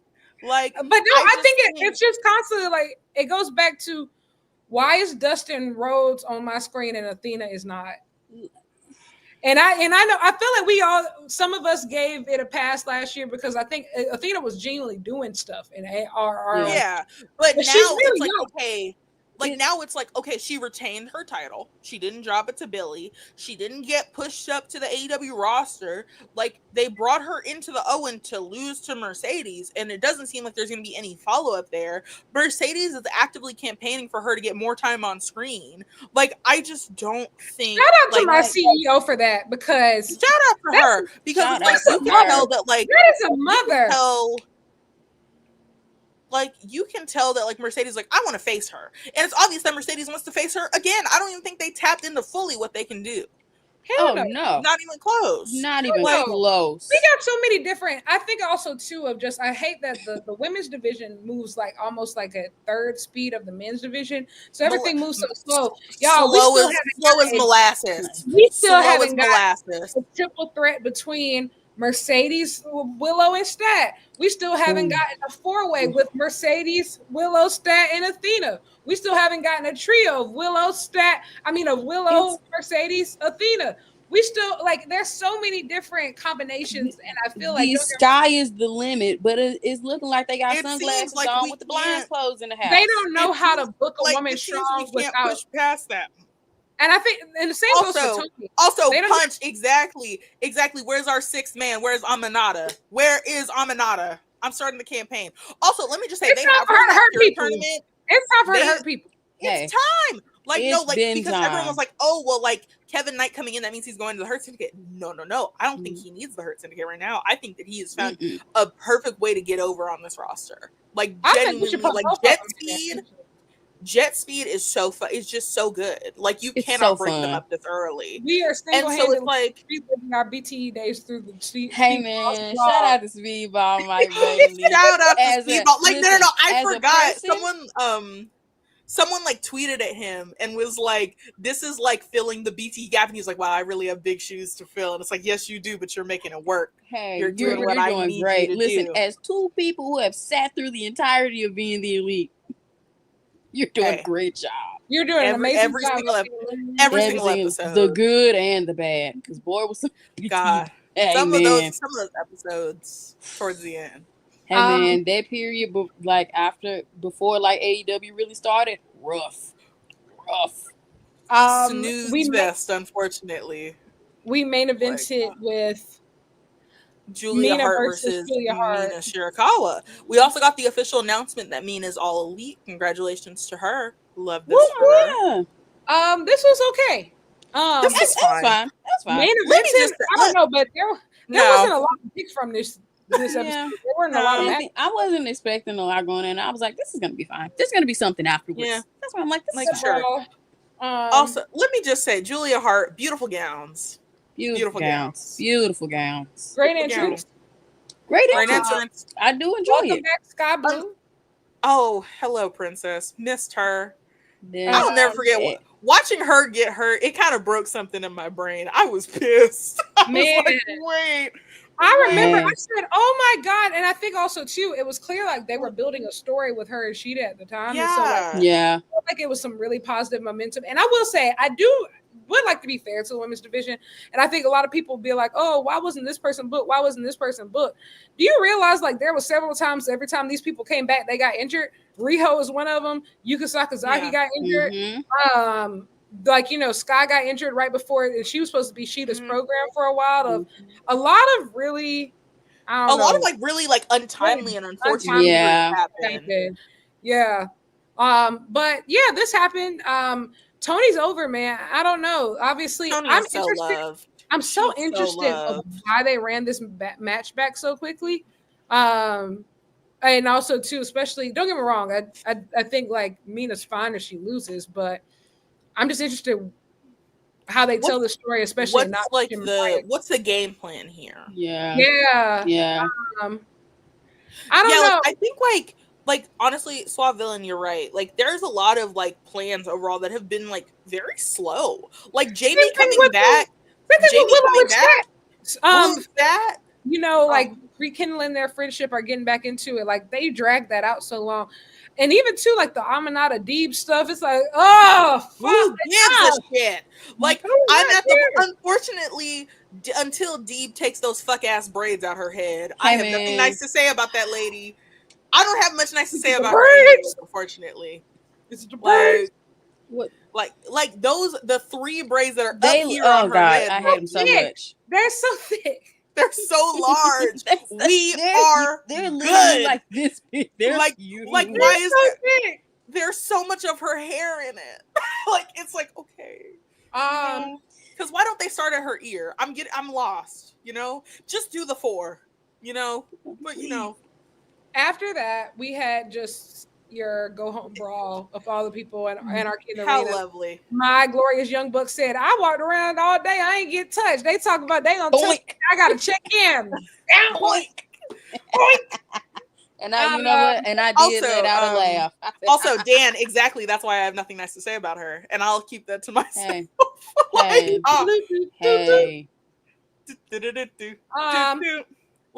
Dan, you're right. Like that's literally why I have nothing nice to say about her in the first place. It's just the braids add on to it, and it irritates me. I'm like, if you're gonna cultural appropriate, at least do it nicely. This is awful. My God. Before we close out this show with a special video message from Dani, I'm gonna go down the card and you tell me your double or nothing predictions. Oh Lord. Okay. Oh God. Wait, let me see. Let me pull up the card. I'm gonna be honest. I don't know where I've been for a lot of these double or nothing announcements, but I scrolled past the graphic. And I'm sorry. That happened. They said Ricochet Mark Briscoe stretch match. I said, when the fuck did they announce that? I could also be a symptom of me not watching Collision. I have not watched a Collision since Willow versus Stat, and I haven't watched. And before that, I hadn't watched Collision in 2 weeks. I'm gonna be honest. I figured out that Athena would not be showing up on Collision. I watched Collision when they were doing that that FTR Paragon trilogy, like and that was really fun. I loved watching those matches. Yeah. Listen, but outside of that, also let me just say, I get on the internet every week and I go, I'm gonna watch Collision this week. Couldn't say the last time I watched Collision. I think no one knowing if Adam Cole is hurt or not should be cause for concern. And I think that we need to just take the belt off him. And because what man, I think we need to give it to Ricochet. Yes. I think it needs to go to Ricochet. We simply must do something. That's Ricochet's belt. Speaking of Ricochet, let's get into this card. So we have Mark Briscoe versus. Tell me who you think is gonna win. Mark Briscoe versus Ricochet stretcher match. I would assume Ricochet's gonna pull Ricochet. Some shit, and he's I'm gonna be over. honest. Up until today, I heard a stretcher match. I said, "What's a stretcher match? When did they announce this?" I just don't be paying attention. That's crazy. That escalated quickly. Okay. Tag match: Nigel McGuinness and Daniel Garcia versus FTR. Probably Nigel and DG. Probably Unless FTR does something. I need to say for this. Like Nigel McGuinness is wrestling. Nigel. Like Shayla. I feel like Nigel McGuinness has only had one announced, and actually he's never had like a clearly announced match. All of his matches are like either he's there, he's there, and Nigel McGuinness shows up. Brian Danielson shows up, like like. This is like Nigel's first like announced match, which means is I know you're good, I know you can wrestle, clock your ass in for Forbidden Door.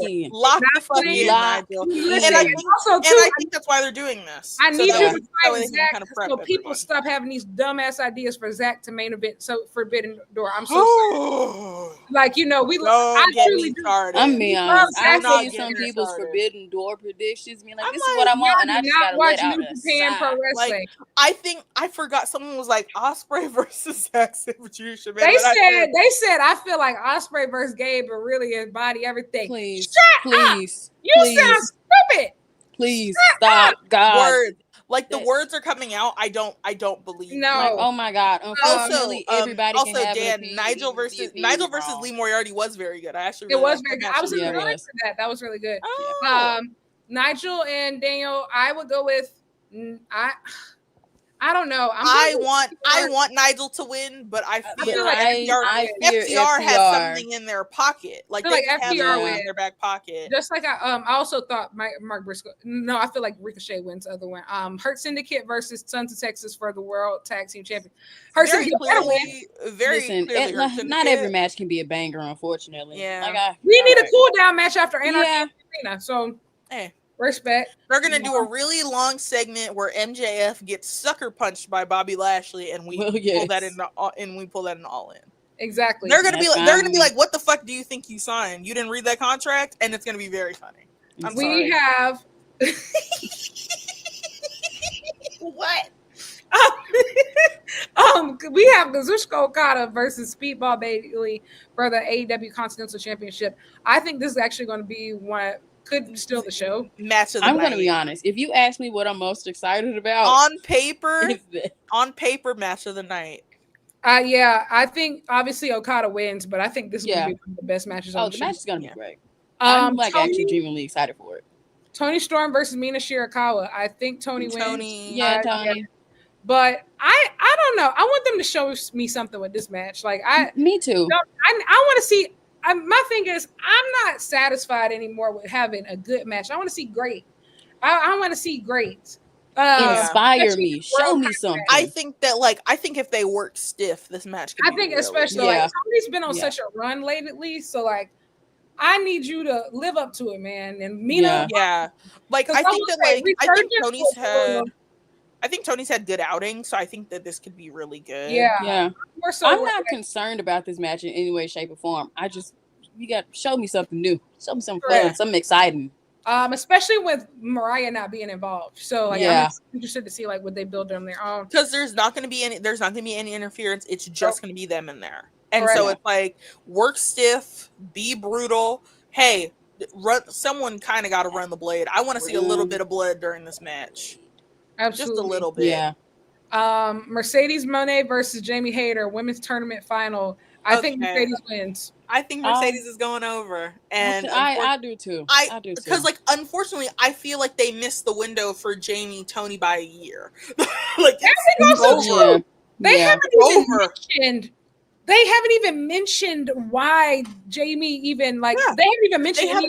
They haven't talked about it. Like, and no, like you brought this up on like past Dynamites. You're like, if you started watching AEW while Jamie was hurt, I started watching AEW while Jamie was hurt, and then she came back, and I was like, okay, this is fun, I guess. Like, no, cool. Like I started watching. I think maybe, 5-6 months after she got hurt.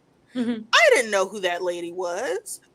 I started watching Forbidden Door 2023. I had no clue who Jamie Hayter was, but I learned about her because of how much people talked about her, how much they missed her, and I was like, okay, who is this? I want to learn more about her. A lot of the average fan isn't going to seek that out. They're not going to do that. Absolutely, especially you got to think AEW is already the niche of a niche of a niche of a niche. Yeah, like so, like if you missed anything, I really did have to go out of my way to understand. Yeah, it's truly you start watching AEW and you quickly realize that you got a pile of catch-up homework. You realize how many people they come back and you're like, okay, well, who is this? Penelope Ford was another one where everyone was like, absolutely. Oh, okay. Yeah. But here's the thing also too, put her in a spot where it's like, okay, she can adjust and she also didn't try to go back to the same gimmick she was doing beforehand. I think they're trying to install. They tried to install Jamie back at the same spot in the pecking order where she was before. And that's not where she is. The landscape changed completely on drastically. And everybody is better now. And like that, like I don't know. Like I don't get me wrong. I feel like Jamie has definitely held her own. But as far as like a mega star in this tournament, she always felt like even compared to she was always gonna feel out of place. Even compared to like Athena and Stat, like she always, she when you broke it down to those last four, right? Of Mercedes, Chris, Athena, and Jamie. Jamie is, I mean, clearly she's the outlier. Like outlier as far as like no. Also, Suavillain, you're right. Britt learned that in one match. The landscape changed. The game is different hood now, baby. In the hood now.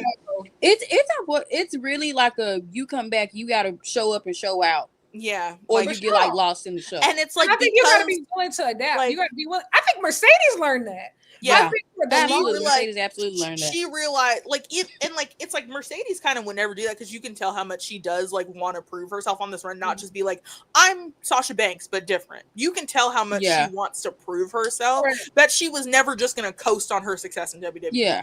But I don't even think she could have. I think no.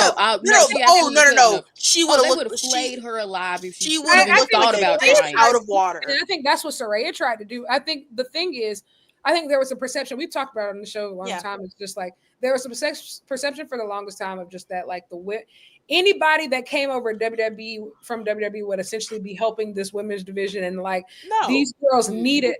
And the problem that wasn't correct. The biggest problem that they ran into is that they come over here and like these girls are great, like legitimately great. So like especially like they've built some really great homegrown stars. And if you're not performing at that level, especially now, then you're gonna look out of place. You're gonna it's sink or swim. Chris Statlander is better now than she was when she first got here. Like Willow Nightingale is so much better now than when she first signed. Everybody is elevating. Toni Storm take indie days. Athena take indie days. Yeah, no, like Mercedes take indie days. This division doesn't need help. It doesn't need a WWE superstar push. Like it doesn't need help. It needs people who are hungry, people who want to work. Like baddest heifers on the floor. Baddest heifers on the floor. We don't want no scrubs. We don't want no garbage. Like you have to want to work. To exist, and there's so limited time, and there's so much limited time for women. It's just like if you drop the ball, it is a reflection on everybody else. Yeah. And I'm not saying that. Unfortunately, you do kind of go and show up and show out every time you step in that ring. And I'm not saying that Jamie has not shown up, but absolutely not. Oh no, I think visa issues is really what fucked her over here. That's the real villain of this story. In booking, I don't think like she was presented. I also think that she didn't get like a lot of the strong hitting matches that she needed to build to this. Like I think Aminata getting hurt really did derail the train. You know? Absolutely. Which I think they should go back to that once she loses. I think they should have a cute little program together. Why not get Aminata back on TV? Well, if she ends up out of like the pure tournament, like just give them something to do together since they didn't get to have that match leading up to the Owen. Like why not? Absolutely. I think you have to really rebuild Jamie Hayter from scratch and because that should have been the process coming out of All In, but then her visa got fucked up. And that's no one's fault. I feel like, and also very few women get the luxury of being out for a long time and coming back and everything being fine. Like Chris Statlander is really a freak of nature, just to have been off for like damn near over a year, come back and immediately put the division on their back and have a crowd go. Yeah, because it wasn't like she came back and she's wrestling. No, she came back and won a title and rebuilt that. And they didn't even tease her return. No, she came back. She came back for an open challenge on pay-per-view, and she won that title and built that mid card from scratch. That's who Kristen Statlander is. Like, my princess, my princess. Like she demands your attention. Yeah. That's really everything from the show. I now have the pleasure of showing you guys a very oh Lord, what did this girl send in? Special. Hold on. Let me see. I need to where is it? Let me see. I need to pull up the video. I have a very special video from Dani. She sends her regards from the top of Mount Everest. Yeah, she's on Everest. She's on Everest, you know. But I will say, coming up with that, I was just like, "Oh, what can I tell people that Dani has been doing?" Truly? And I said she could go to Everest. Okay, guys, gals, non-binary pals. This just arrived from Lyric. I'm scared. Alexa, pause. Because if you guys remember, for Lyric's birthday, I gave her, you know, what I thought was a good gift. What did you send this girl? She didn't love it. I'm scared of what the retaliation might be. But I think I have a decent idea. And I don't want that. Let's see. Oh my god! Wait! Is this like from your own collection? You see this?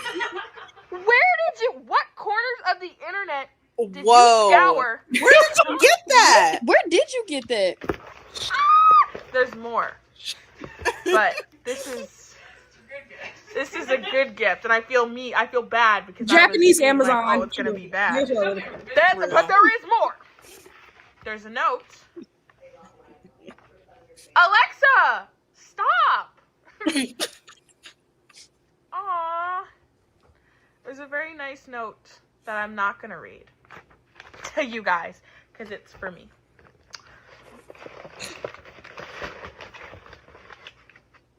Who is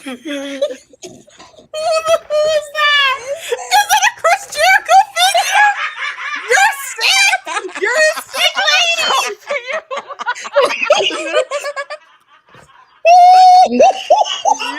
Oh my god, Lyric, hilarious. It's worse. First of all, you damn sure don't look like that. No, mind you, it's not even like it's not even a new one. Look at Chris. A retro. You think that's Chris Jericho? You got her a retro figure of Chris Jericho. Not Chris Jericho. Oh, you think you're funny, huh? You think you're funny? You did too. Oh no! Is it the consequences of my own actions? Yeah. Your Honor. Where am I supposed to put this? Where do I put this? Put it with my Barbies from when I was younger in like a daunted corner. Yeah. Barbies don't deserve that.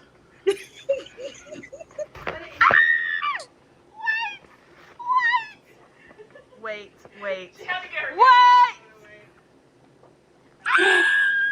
Oh, I know that's right.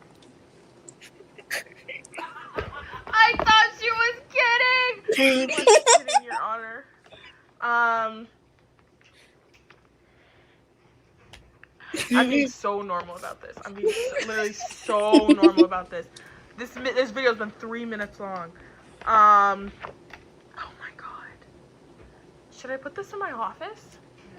Or should I hang it above my bedside? Like, you need people to see that. But I think I need to be the people. I think I'm the person that needs to see it. yeah, you should. With full seriousness, I frame it. Well, thank you so much. My Hangman one is framed. And this was also in there. That was also there. You know, you got her an AEW Luminaries figure. You didn't even get like a new version of Jericho. You got her a fucking 1990s Jericho. He don't look like that no more. I got the light. He hasn't looked like that in 40 years. That was, if I'm not mistaken, I think that's damn near a century. I think that's his CMLL figure. From like the 90s. That is absolutely that's what it is. Corazon de Leon. I just think that I don't like being outdone, you know? People are like I'm sick. I don't like being outdone. Is that the like the picture that Takeshita signed when you met him? Yeah. Yeah. I just needed the picture, honestly. The autograph was extra. So, like, I always intended. I was like, okay, Dani's birthday coming up, bet. I don't know why she thought I would lie about it. I ain't got no reason to lie about it. I got the picture. Fuck. Like, hey, you know? Like, hey, I got a picture with him. You can take the autograph. I don't know. I have a picture with those muscles, okay? Also, speaking of pictures and autographs, StarCast. Stop fucking with me. Stop fucking with me, girl. Please. And also, too, remember, Hangman, you love your fans again. You love us so much. You love Hangman. You love us. To be honest, I can't fathom the thought of like meeting Hangman because like the fangirl in me probably couldn't keep it together. I think that I would like start falling apart. Like Jaylyn, do you remember the way we reacted when Willow hugged us? Time. No, and I will say, as somebody who has been hugged by Willow, she gives really good hugs. She's so great. We were at Comic-Con. We went to the AEW thingy, and we gave her like the wrestling thing that they had there with Taya and Johnny, and then with Orange and Willow. And we were like, we have a friendship bracelet. She's like, oh, thank you, and she hugged us. Mind you, everybody in the crowd could see us from every angle, and we had multiple people come and tell us that it was the highlight of their night to see how we reacted. All my favorite wrestlers will do meet and greets in StarCast. Please. Kenny Omega, you will do a meet. Kenny Omega, you want to do a meet and greet so bad. You want to do a meet and greet so bad. Young Bucks, you want to do a meet and greet so bad. I'm going to be honest. If it is announced that the Young Bucks are doing a meet and greet, I'm gonna pass out. Me and Jaylyn haven't talked about this. Okay, because you want to know something? It's my redemption arc. Because last year when they released the Super Kicks, they did a meetup at Champs in Vegas before Double or Nothing, and I couldn't go because it was right after my flight, and I was fucking heartbroken. I can't make it. I have their original shoes. I'm gonna get them to sign them, and I'm gonna turn into Carly Red. I'm gonna start walking around here like Carly Red, Louis Prada Gucci, Like, oh, you're gonna see someone we met at Comic-Con was like, the shoes are really comfortable. Like, these are great. Honestly, seeing the shoes in because I didn't like them. I was like, these shoes ugly. No, not that bad. In person, they're very cute. The first shoes were very uncomfortable, but I will say I wore the Diodora shoes to Full Gear 2022, and my feet were completely swollen the day afterwards. Oh God! But I do believe that the Reebok pumps are much more comfortable. They look way comfortable. It's already like a shoe model that they have. I'm like, people wear these all the time, so like it's just designed for them. Yeah.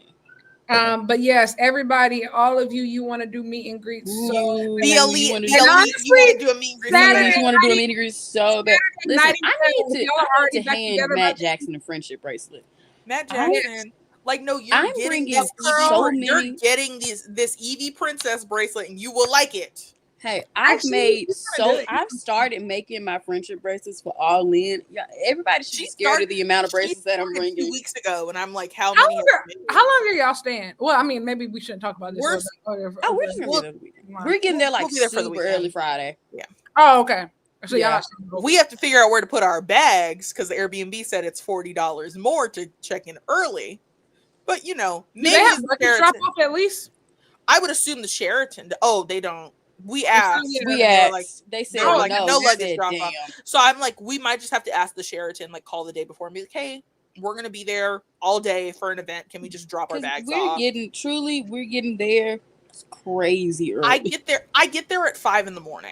I'm getting there like 6 something. We're getting there. We're kind of hitting the ground running.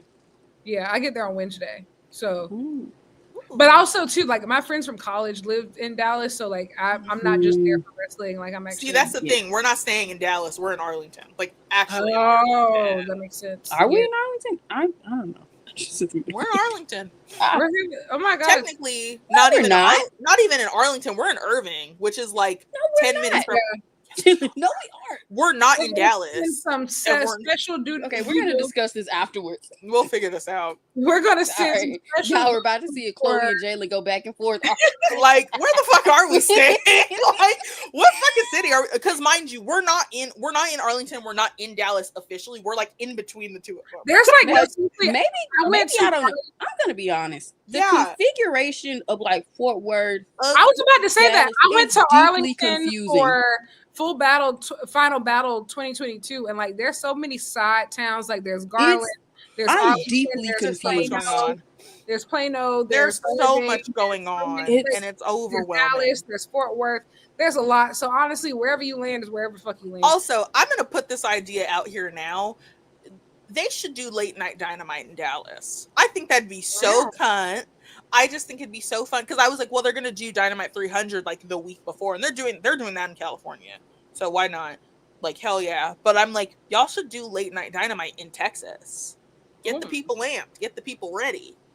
I will say I'm interested to see how, like, from a hospitality standpoint, I'm still interested to see how far AEW takes it. Me too.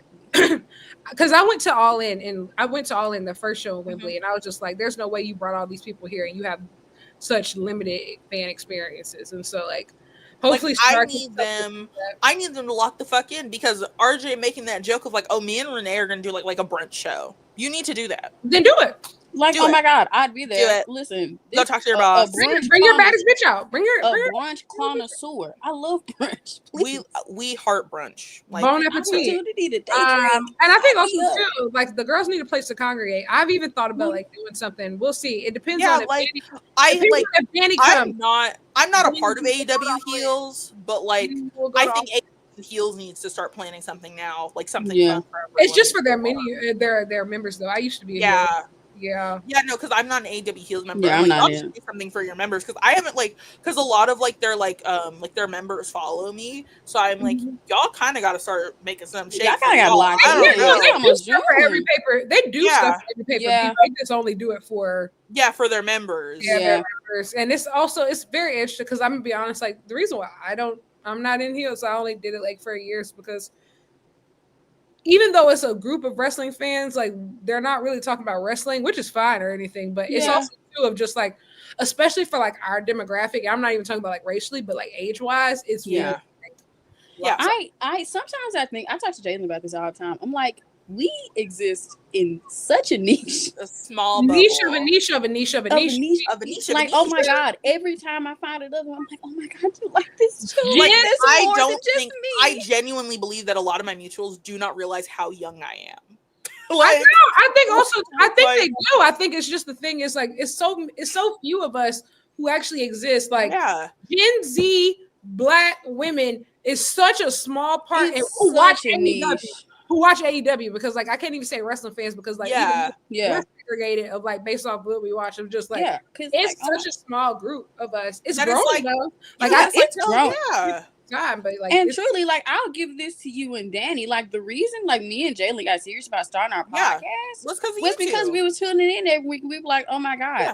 And I told you that. I told you that when we dropped that first episode. You're the reason we got serious about this. Somebody listens. I'm gonna give y'all my kidney. I feel like, oh my God, I'm gonna give y'all my kidney. I sound like Dani.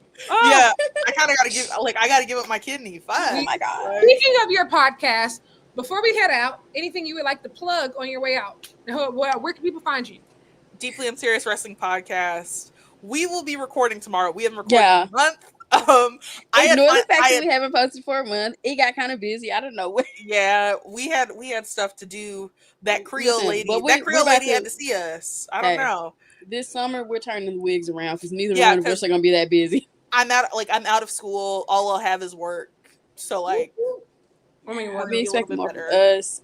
You can follow me at Canyon Moon Chloe. Fair warning: if you're coming for wrestling, you're not gonna get it.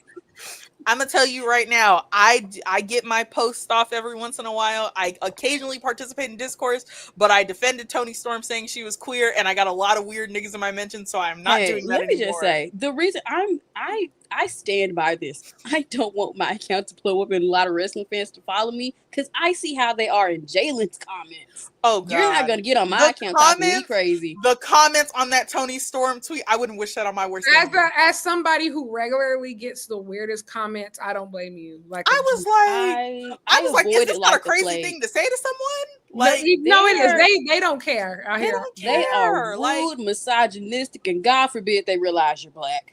You're gonna get called so rude, so nasty, and so rude. So rude. You can find me at Lyric Wrestling on Twitter and Instagram at Lyric Sweating on YouTube. Find Dani. You can also hit her up on Cash App and tell her happy birthday. I know she accepts money. Maybe men she'll unblock you if you send her money. Who knows? You can also find us on Blue Sky at the same app. I haven't been on Blue Sky in months. Me neither. I don't open the app anymore. I go on there. I click on Hangman's account. I see new posts. I click. That's the only time that I ever go on there. I go click on the app. I go straight to his account because I go straight. I'm gonna be honest. I tried to do like the Blue Sky kumbaya toxic positivity, and then I realized that I was like, I'm not gonna do this. And I think the second that you said anything, you would say anything about like this Death Riders thing isn't good. Everyone was like, why do you everyone's like, so you don't like this? You hate AEW? Oh my God, bro. I'm so sorry. And then you notice very quickly too of just how. Oh God, this is gonna sound really bad. It has slight, mild Get Out vibes. Yes. It got very. Man, I'll say sometimes it felt like a whites only party. I'll say it was very much so. Hey, great! I voted for Obama for 2 terms. I get that vibe from AEW fans in general. Yeah. And then the second that you like. You both voice your concerns. It's kind of like they turn on you. They start calling you names Gene Hurst is 18. Honestly, Dan, you're right. It was boring because everyone was like, everyone's like, oh my God, we can't have discourse. Like God forbid a girl be a hater.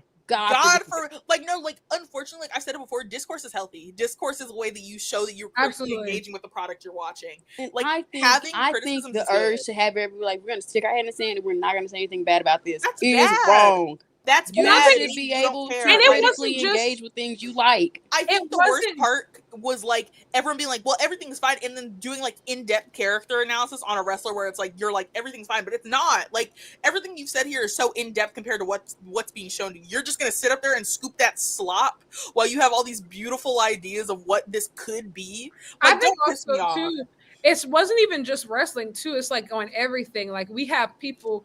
I hate to say it, you got like white liberals telling themselves like everything was perfectly executed during the election. There's no fault. There's no fault. Oh my God, y'all can lie to yourselves. You can't lie to me. Like you can no, I won't be positive all day. They say everything is perfect and this is an oasis and we're gonna go like, oh my God, eggs are damn near $10. And AEW continues this Death Rider stuff. Everything is not in fact perfect. They'll be like, oh, thank God it's not WWE. The point of an alternative is so we don't have to use WWE as a measuring stick. You shouldn't want to settle. You shouldn't want to be in a dick measuring contest. They said, how dare you want to be better than that. They said, how dare you ask for more? Why would you want better? How dare you ask for more of that billionaire who's chronically online and sees everything? How dare you? Like, get real. I'm so sorry. If AEW wants me to lie about what's happening, they'll put me on their payroll. I was on Blue Sky. Somebody, I don't know if y'all saw it. Line my pockets. And Tony Khan send me a lump sum $25K right now. If you want a yes man, sign a check. I'll lie to your face. People were literally telling me, they were like, yeah, Lyric, like, this isn't how you play. You stand up for the team. You're not, they're like, you can't criticize them. This is going to open the door for other people. I don't work there. Do I work there? Do I work there? Tony Khan keeping my lights on. No, I think also too, with as much money as I spend on these pay-per-views and how much I spend on each. Okay, this is where I say MJF versus Jay White pissed me off so bad. I haven't paid for a pay-per-view since. That was the first pay-per-view I bought with my big girl money, and I was crushed. I have paid for go to hell. I paid for every single pay-per-view since Double or Nothing 2022. Wow. Oh wow! And here's the thing: the fact that I know that people have views is why I'm like, God, the way y'all crash out afterwards, I crash out too if I spend $50 on it.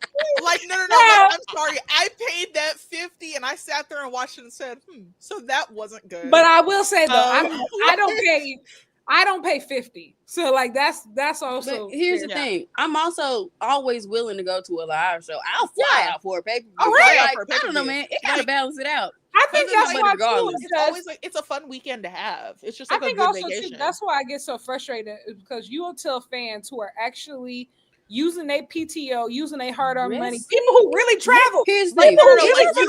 you don't understand. It don't really get talked about a lot. Wrestling is an expensive hobby to have. It's very expensive, especially I don't even get PTO. I take unpaid time off to go on these trips, to go to these pay-per-views. And you want to spit in my face? PTO I'm leaving with something. Man, I'm leaving with something. I'm leaving with something. I'm from around the way. I'm leaving here with something. Around the way. I'm leaving with something. I just like it's so unfortunate that it's like I sit here and like I pay for a lot of this, and like you want me to just be like everything's great. Here's the thing. Not only do we pay for it, we get on the internet and dedicate time and hours to talking about it. You can't tell me I'm not a fan. I spend hours. Money aside, I put a lot of effort into this hobby. I take a lot of time out of my week for this hobby that I have, and so it's like I deserve at least a little bit of fucking respect. And Tony Khan, and then when you try and make me feel crazy, like it's like no, I've dedicated time and hours. I've watched this. I'm not a casual fan. Like I spend a lot of time doing this, and so it's like it's a genuinely embarrassing hobby to have to explain to others. Like it's so embarrassing. I cannot stress this I enough. do like wrestling, and not only is it like, oh, I like wrestling. It's like I don't like WWE. I like this. Like I like this. You gotta explain all over. You gotta explain what AEW is, and then not only that, I'm a woman. So occasionally I say I'm wrestling fans and I get so you just want to look the hot guy. No. I can do that for free. I think also too of just like specifically being an AEW fan is so much more hardcore because 9 times out of 10, if you watch AEW, you're more likely to watch other promotions. You're more likely to, and so like that's an expense in and of itself, especially like if you go to like bro, me and Jaylyn's New Japan account go together real bad. Let me just say, if New Japan ever shuts down password sharing, we're cooked. We're cooked. I never even thought about sharing a password for New Japan World. But you mostly me and Jaylyn also watch like every pay-per-view together. Yeah. So also, Dan, what is Dean 2 gonna be on? Because I don't know. I keep seeing the promotions for it, and I what is Dean 2? It's like an indie show that they're doing this weekend. Oh, I know what you're talking about. I know what you're talking about. Really? It might be on Fight Plus, Triller Plus. Yeah. Anybody got a Wrestle Universe login? I wish. Y'all just gonna have to pay for that one. But no, you can share. You can share your New Japan account. We found it out. We figured it out with up to 3 people. And it worked. Hey man, we were our friends who don't watch AEW, but like we love convinced to love Kenny Omega. She's like, I don't care about anything else. Kenny, like she's a woman of taste. She loves Kenny so much. She also loves Okada. She was like, I heard him say nothing else but bitch, and I was down. And a woman of taste.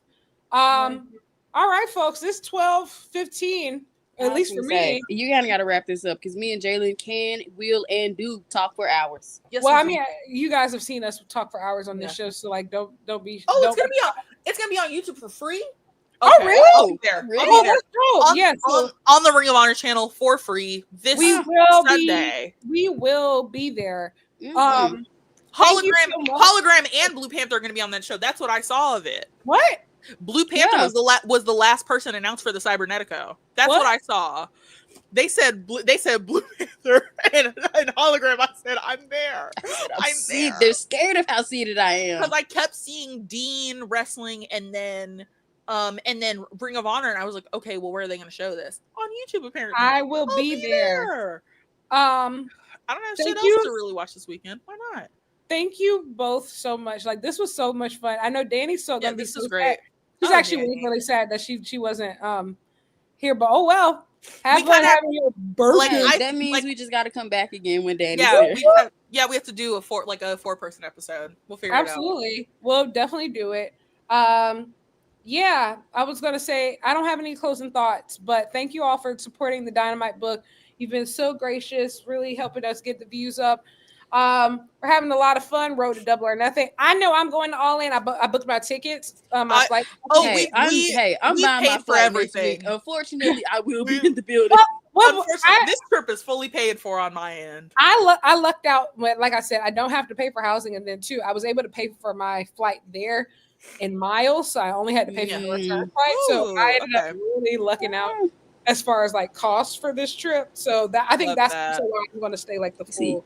See, me and Jaylyn were just making bad financial decisions. Yeah. We're going to Comic-Con the week after. That was me in 2023. I want you to know, in August 2023, I was crazy. The first weekend of the month, out of the 4 weekends, first weekend of the month, I'm at Beyonce in DC. The next weekend that month, I'm at Philly for All-Star Junior Fest. I take a break for 1 week. The week after that, I'm in London and Wembley for All In. I'm talking about I know what time was. I was not rich. I was just irresponsible. I'm sorry. Also, exactly you're looking what at Punch Captain said. Irresponsible spending. Exactly what Punch said. For better or for worse, I will be there. And unfortunately, as much as I help him puff about All In, they had me at Kenny Omega. Hey, there was never a world in which I wasn't going to All In. He's only got them tickets the day they went on sale. Like I said, real parasocial contract. He was the only name that I needed. I was going to be there regardless. I saw. I'm going to be honest. Quite frankly, they could have said Kenny Omega's going to get in that ring and wrestle a bag of rocks, and I said I'm going to be there. They could have said Kenny in there. He about to play the video games. I would have about to say hell yeah. We're going to have give a 20-minute 2-hour TED Talk on anime, and I would have been there. Lyric is rich. I met you at the Pro Wrestling Revolver show before I had an idea before you were. I'm not rich, y'all. I'm just irresponsible. I promise. Yeah. Hey, Lyric, you're looking at the captain of irresponsible spending. We see each other. Financial irresponsibility for a lifetime of memories. I'm sorry. God forbid a girl want to have a good memory. Too, Erica put out that tweet of like which the best match you've seen live, and like I think I posted like 4 people. Like damn, like trust me, like for me, I was at a really depressed state, and like traveling really helped. And I was just like, I want to see the best wrestling I possibly can, and I did, and I still do. And I'm also easily convinced. You're like, you want to do this? And I'm like, yeah. Ain't nothing like good peer pressure. The only issue is that I don't have a passport. That's all that I really need to sort out. Then we can really get into it. I also don't have a passport. I need to be on the move. Y'all got to get in the booth. I think my problem is that I do have a passport, so I want to go everywhere. If it was up to me, if I could have swung the trip, I probably would have skipped All In and gone to Mexico City for Grand Slam Mexico. Because Arena Mexico is one of the only arenas on my bucket list that I feel like I haven't checked off yet. I want to experience Arena Mexico so bad because it's an arena made for wrestling. Like I want to be there and I want to be in that building, and I just don't have a passport. Absolutely. To be honest, Wrestle Dynasty last year, it broke my heart that I couldn't be in the building. I was had me broke down like a dog, just screaming, crying, throwing up. How dare y'all? Y'all had my glorious CEO and Kenny. All I can do is sigh. Y'all had Willow, Athena. Y'all had black women in the dome. Ain't tell me nothing. I was joking with Jaylyn. It was coming up. I was like, Jaylyn, if I win the lottery and you get a text that say pack your bags, just know we going just know where we're going. you know where we're going. Carriages, yeah. Driving away. Alrighty. All right, we do gotta go. That's the show, friends. So much fun. This was lovely. I had a great time. Thank you for inviting, guys. This is so fun. Thank you. Of course. No, yeah, we'll definitely have you back. Whenever Dani's back. But that's another chapter of the Dynamite Diaries. Folks. It sure is. But as for right now, this chapter is closed. Enjoy Double or Nothing. I'll be watching, live tweeting. I know these two will. For better or worse, it's happening. Hey, I'm being honest. I didn't realize that Double or Nothing was this close. I opened my phone. I was like, no, I didn't know. I didn't even realize. I think it's a little bit earlier because typically it's like. No. This is its normal date. It just feels really early for some reason. I think it's because of when they had Dynasty. It feels a little off. Yeah. Dynasty was at the end of April. I think also too is because like the Owen finals are at Double or Nothing this year. Yeah. And so everything feels a little bit earlier. Yeah, no, like I think that if they did it at like Blockbuster, everyone would be like, okay, this feels normal. But no, they're doing them at Double or Nothing. All right. Alrighty, folks. This was fun. We'll see you next week. Dani will be back next week. And make sure you tell her that you saw the video. Make sure that you saw her unopen her gift. So like that was really fun. Yeah, But we're unbreaking the fourth wall next week. We'll be back in the comments. We'll be back in the comments like normal. But we'll break it eventually. See you next time, guys. Bye. Bye.